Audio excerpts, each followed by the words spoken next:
making today, Laura? Today we're going to be doing twice baked potatoes. Yummy yum. To start off, we are going to actually be using the air fryer, but on the bake mode instead of our oven. So we just have 2 potatoes here because it's just Dave and I scrubbed them, washed them off. I'm just going to dry them off a little bit. So for this first phase, obviously we'll need potatoes, some salt, some oil, a fork, and a baking tray. All right, so we're going to take our potato and we're going to take a fork and we're going to pierce it about 3 or 4 times all around the potato.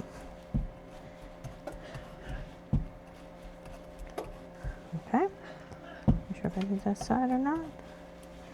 Do that to both of them. And this just helps the release the steam from the potatoes, so when you're cooking it, it doesn't explode. Because nobody wants to see an exploded potato. Well, we might want to see it, but we don't want to clean it up. Then we're just going to drizzle a little bit of olive oil. And we'll rub it around. Oops, see, it's slippery. Rub it around. So just massage the oil around on there. Okay. Rinse our hands real quick. All right, now that we have the oil on, we're going to take a little bit of salt. And the reason we oil it is it'll help the skins get crispy too. Again, slippery little suckers. Sit there and put it all around. This will taste good too when you're eating, if you eat the skins. There's a lot of nutrition in the skins, so it's not bad to eat it. And then we're going to get your oven or air fryer up to 425. And we're going to bake it for about an hour, hour and 15 minutes. You can go back and either press on it. You can feel that it's done, or just stick a fork in. And if the fork goes in very easily, then you know it's done. And then we'll be back. All right, now that our potatoes are done, as you can see, they are fork tender. We are going to add the rest of the ingredients, and we're going to need butter, bacon, sour cream, cheese. I have a mild cheddar and a pepper jack. I want to mix it up.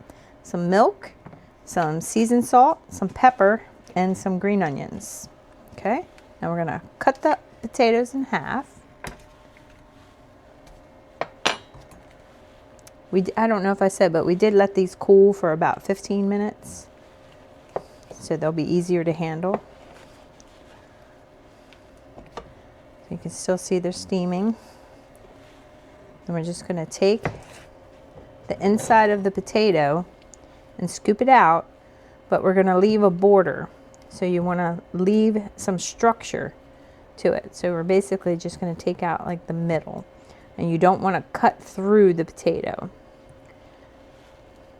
So you leave about that much. Then we're going to set that back on the tray and scoop out this one.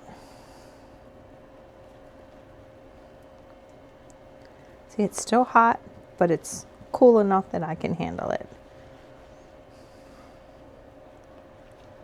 Let's see, there's a piece here. I went a little too far down, so I'm just going to put some potato back. All right, let's get the second potato.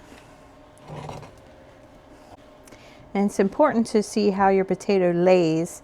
So we don't want to cut it like this. Since it's laying flat like that, we'll turn it on its side and we'll cut it that way. So when it lays, it'll lay flat. So I'm just going to scoop out this one. Good stuff.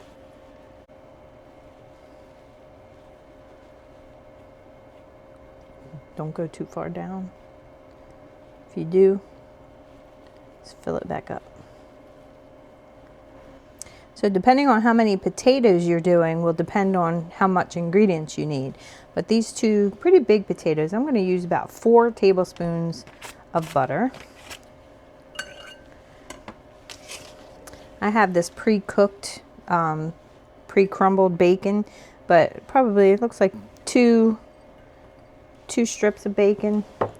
And I'm going to use what I have left in here, but it's probably about 1/4 cup of sour cream.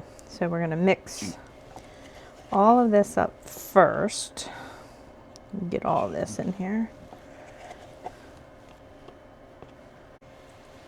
So we're gonna mix in the butter, the bacon, and the sour cream. If you have a potato masher, you can use that. I can't find mine, so I have this blending fork. So I'm just gonna use that. Works just the same. I could just eat this like this. All right. So now I'm gonna add some cheese.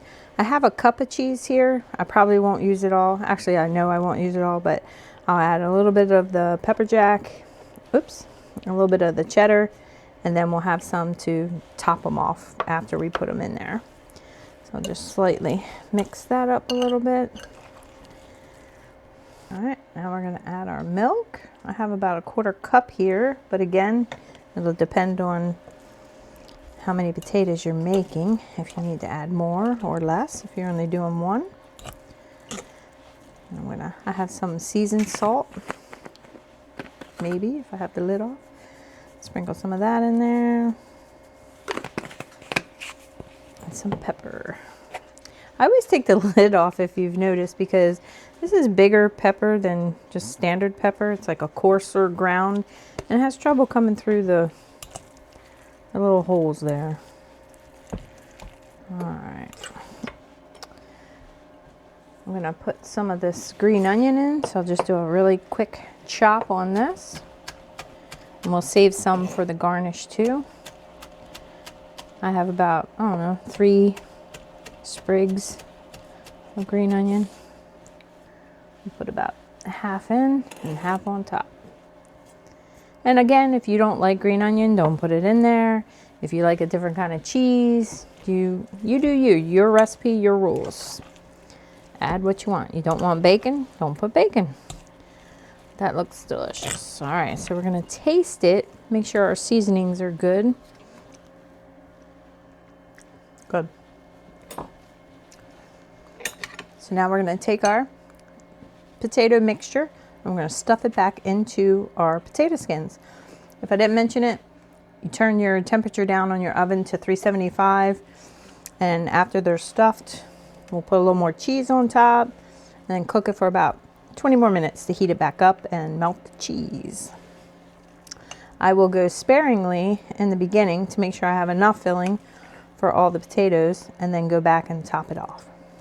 And if you want to get fancy, I have these disposable piping bags with a little piping tip in there, and you can just squeeze it in there and make cute little designs.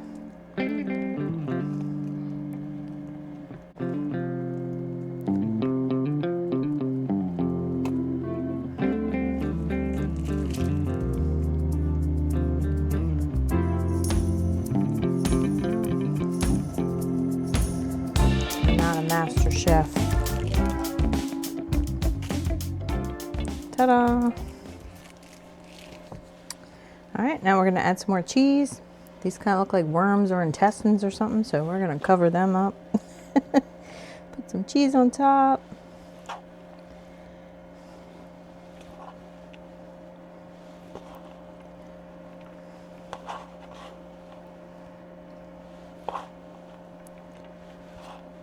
We're going to put a little bit of green onion.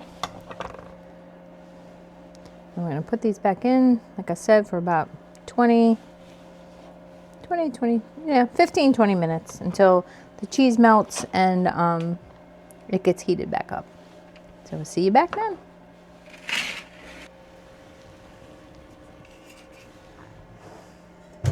All right, it's done. Let's pull them out.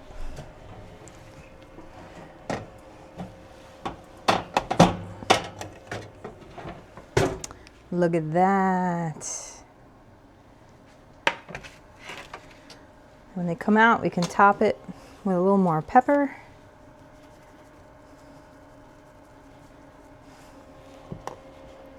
Some fresh green onion. Obviously, we have to wait for them to cool down before we can taste them, and we're going to get the rest of our dinner ready. See you in a few. Now that our dinner's ready, we have some rotisserie chicken, some roasted asparagus and our twice baked potato. Let's cut into it. Woo. Maybe.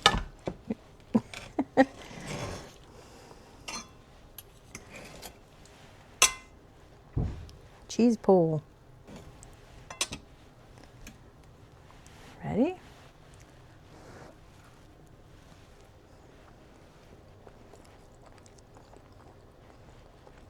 Very good. Cheesy, buttery, bacony. I think you guys are going to like this one. Don't forget to like and subscribe.